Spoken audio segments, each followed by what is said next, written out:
What's going on YouTube? Big Dog Brett. Welcome back to the channel. We really appreciate you guys being here. Thanks so much for tuning in. While you're here and before we get started, go ahead and hit that subscribe button if it's your first time. We're going to give you guys some quality information on the upcoming Georgia versus Ole Miss game. Now, I'm going to go ahead and jump right into it. This is going to be a fun game for Georgia. Now, before you jump on there and you start saying, hey, this guy's a Georgia homer, I like to do my homework, and I want to make sure that I'm right as often as possible. I'm not going to pick Georgia just because they're Georgia. I look at both teams involved, their backgrounds, their stats, their tendencies, and how they play at home, on the road, during day, during night. What is their format, and how do they like to play football? So for me, looking over this game in the past few days or so, it has really become clear to me that this Ole Miss team is a completely different team on the road than they are at home. Now, you've heard it said many times that the SEC, playing on the road in the SEC is tough, and it is. It's tough. No matter who you play, it's tough. But playing on the road against a top-ranked team, we'll say top 4 team in Georgia, depending on who you talk to and who you look at, you may come up with different answers. But if you're looking at Georgia's defense, this is a team that hasn't allowed over 21 points all season. If you look at Georgia's offense, they're averaging 40 yards per game. That in and of itself is outstanding numbers. Now, people are going to jump out there and say, well, Ole Miss is averaging 40-something points a game, and they're only allowing, I think it's like 28 or maybe 29. I'm not exactly sure. But let's dig into it a little further. So if you look at what they're averaging on the road, this Ole Miss team is only averaging about 25 points on the road. That's not good against any team, especially not good against a team who's really good on defense and really good on offense, and is going to have an absolutely electric home field advantage. Sanford Stadium has a capacity of, we'll just say 90,000 plus. And I would wager to say that probably a good 70% of those are going to be Georgia fans. Kirby Smart has come out and blatantly asked for the Georgia fans to be loud and help with this game. And I can assure you they will. Whenever they get asked by the coach to show up and be loud, they usually do. This is a huge game for Georgia in the aspect of Georgia wins this game. It doesn't matter what happens the rest of the season. They'll play in the SEC championship. Now, that doesn't mean that they're going to win the SEC championship, and it doesn't mean that that's going to give them an automatic playoff berth. What it does mean is that Georgia is going to take this game very seriously. If Georgia wins this game, they clinch the East. Now, that's going to take I would say that's going to take a little bit of pressure off of them, give them a little bit of room to breathe, but they got Tennessee coming up the next week, so it's not going to take a lot off. It will be a milestone, it will be a pat on the back, and then it will be, yeah, we are who we thought we were, let's get back to work. Ole Miss's offense is complicated, it's complex. Everything's an RPO. They run power, they run crack toss, they run sweeps, they run pretty much everything you can think of. They run it. It's a very complicated offense. And when you're playing at home, that's an excellent advantage. It's very difficult for the defense to be able to handle a complicated offense. You're going to have a lot of crowd noise against the other team's offense, so that's going to help your team. But when you go on the road and you go to a loud environment, that complicated offense is going to hurt you. It's going to play against you. You'll constantly see, and if you go back and you watch some of the film tape and you go back and you watch some of the film study, you will constantly see Jackson Dart looking at the sideline to get the play call and not really making adjustments at the line. He'll look over, he'll get it, he'll look back at the defense, he'll set the formation, he'll look back to say, is this what you want to do? They'll say yes, and then they go. That's going to hurt you against a very good Georgia defense. Georgia's not going to line up necessarily in one formation. They're going to line up in several. They're going to disguise their coverage, and a lot of teams do that, and I get it, but Georgia is elite at it. So you couple in crowd noise, you couple in Georgia's ability to mix it up for you with some of the best defensive coaches in the game. This is not a good matchup for Ole Miss. Georgia's defense plays well whether it's on the road or at home. This is a home game. This is a night game. Georgia is arguably the number one team in the country, but at home, oh man, that's really, really tough. Georgia would likely be favored in pretty much every game they play on the road. You're talking about Georgia at home. Last time I looked at the line, I think Georgia was favored, I want to say it was 14 or 15, or maybe it was 11. I can't remember exactly, but you're favored by 2 scores. I think that this is going to be one of those games where Georgia is going to be out and ahead early. I think they're going to put Ole Miss to bed pretty soon. The reason I say that is you look at the fact that this team is already one of the most penalized teams in the country. Jackson Dart is not elite on the road. He's thrown 4 interceptions all year. All 4 have been on the road. Stands to reason that if he's playing the best defense he's ever played on the road in a hostile, very hostile night game environment, this might be more than enough to rattle this young man. Also, Ole Miss has, if I'm not mistaken, has potential to make the SEC championship. Now, they are going to need some help, but they still have the potential to make it there. So this is going to be a lot of pressure for this young man, Jackson Dart, and he is a good quarterback. But at home, he's not the same as he is on the road. His road ability set is greatly diminished. Ole Miss is averaging 20 points less per game over the last 3 seasons on the road. So when they go on the road, it's not just a little bit of a difference. It's a dramatic difference. And that is due solely, in my opinion, to the complexity of Lane Kiffin's offense. Now, Lane Kiffin's offense is great at home. They throw a lot at you. They force defenses to move around and compensate and adjust. So if you don't have the guys, they're going to hang 73 on you, Mercer. But if you're Alabama and you have elite talent on the defense and you look around and they try to pull that stuff on you, these guys are not going to be fooled. You know, that's why you only scored 10 points against Alabama. And I don't see any reason to believe you could do any better against Georgia.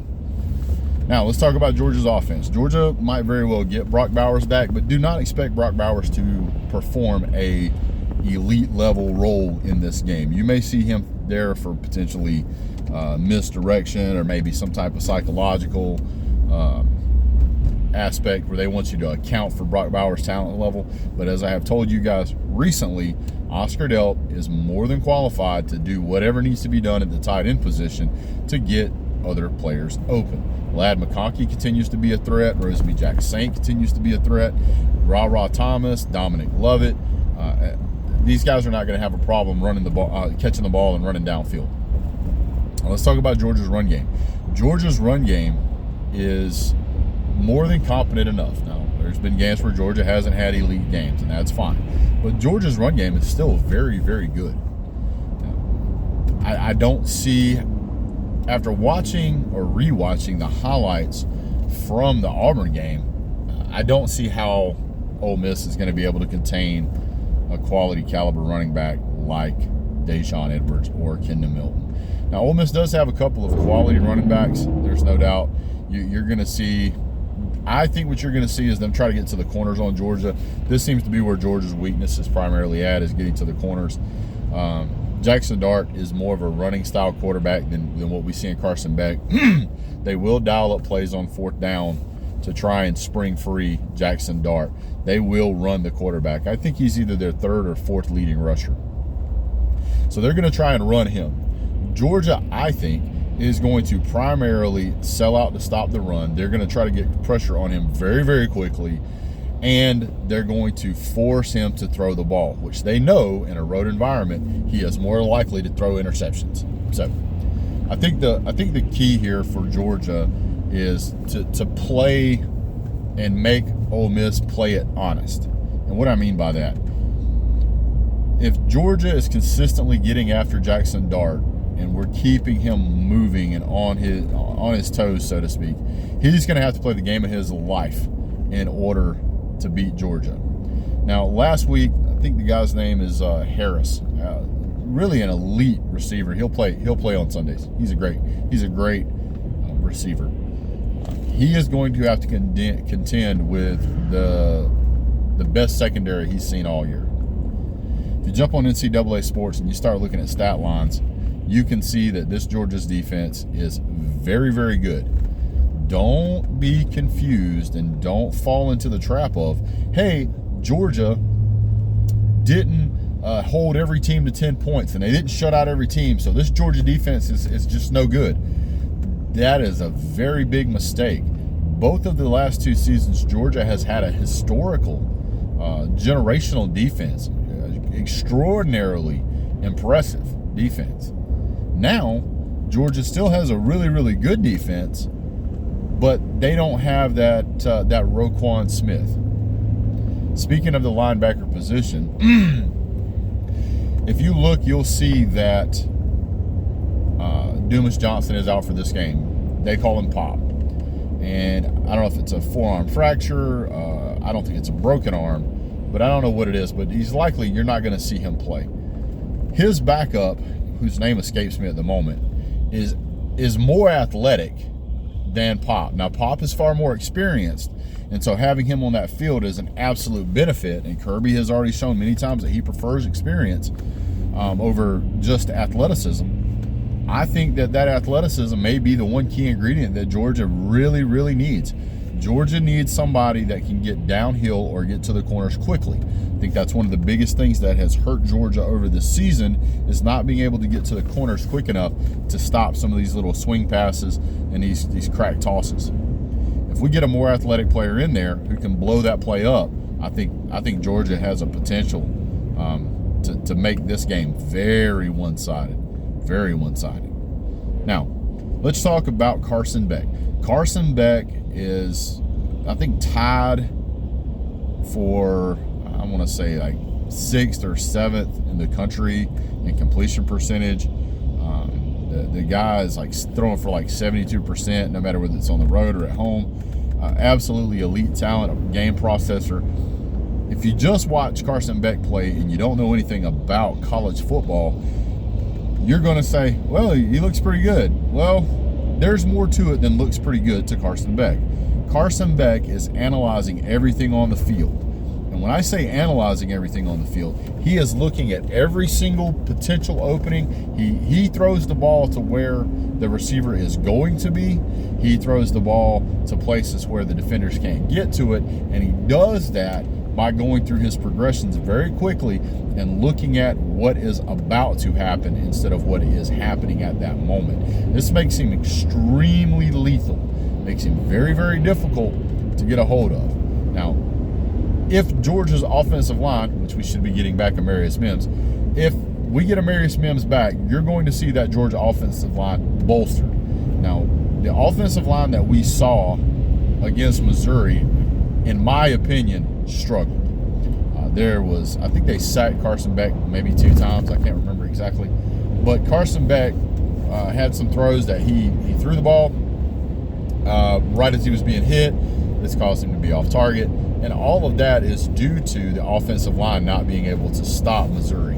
Now, I think Missouri has a better defense, in my opinion, than Ole Miss. So I think that them holding Georgia to 30 points was pretty dang impressive. Missouri's got an outstanding football team. They're very good. They're not as deep as Georgia. Neither is Ole Miss. They're not as talented as Georgia. Neither is Ole Miss. And that game was played at a 3:30 game. This is a 7 o'clock. This game clinches the East. So there was a lot on the line for the Missouri game. There's a lot on the line for the Ole Miss game. I think that Georgia's going to come out. I think that this is going to be more one-sided than what people realize, and it's not because I don't think that Lane Kiffin's a good coach. It's not because I don't think Jackson Dart's a good quarterback. It's not because I don't think that their receivers are good or their running back's good or their defense is terrible. I don't think any of those things. This is what I think. I think that their performance on the road is indicative. It is a trend. It is a pattern. It is a recognizable, definitive factor in how they play football. This is 100%, in my opinion, due to them having this overcomplicated offense. A loud environment. If you don't have a quarterback who can read everything, if you don't trust him to go out there and look at the defense, make the play call, make the change, you're not going to be successful. That is why they are one of the most penalized teams in all of college football. You are going to see multiple false starts. They do this clap and this set, and then clap again, and then check the sideline and clap again, and then that place is going to be loud, and Georgia's going to be jumping all over the line, back and forth, and you are going to see multiple false starts. Another factor here we haven't talked about, which I'm going to touch on real quick, is Ole Miss's tendency, Lane Kiffin's tendency, desire to want to go for it on fourth down. They're one of the few teams that play what I call Power 5 football or big boy football that do this nonsense. And it's like going for a touchdown whenever you could kick a field goal and send it to overtime and you're on the 5-yard line. If it works, you're a hero, you're incredible, that was amazing. But if it doesn't, you're an idiot. No, I'm not calling Lane Kiffin an idiot. But what I'm saying is that whenever you look at how Georgia plays, you look at how good they are on defense, and you want to get down, I think it's if they're inside of the 40 and it's 3rd and 7, or 4th, I think it's like 4th and 6 or something like that. They'll go for it on 4th down. You want to talk about a momentum shift. This will absolutely shift the momentum in Georgia's favor. This will only have to happen maybe 2 times, and Ole Miss is going to be completely out of the game. What do I think Georgia's offense is going to do?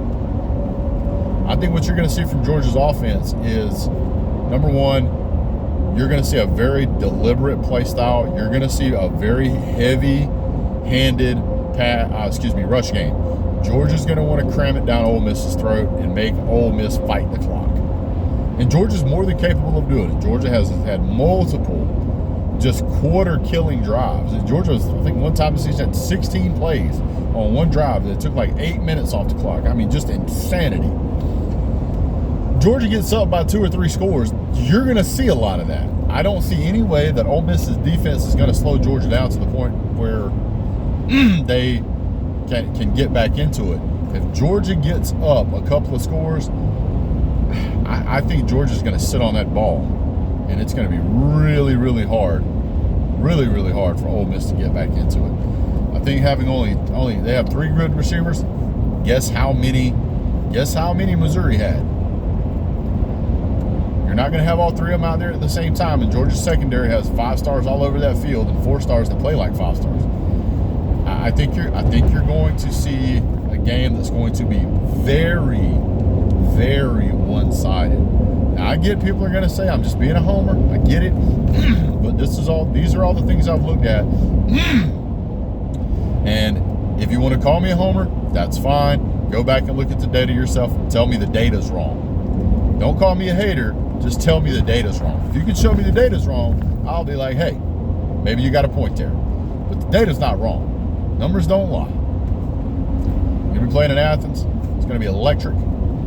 Georgia's going to absolutely come out and want to put their boot on Lane Kiffin's neck. It's the only head coach that Kirby Smart hasn't beat in his tenure.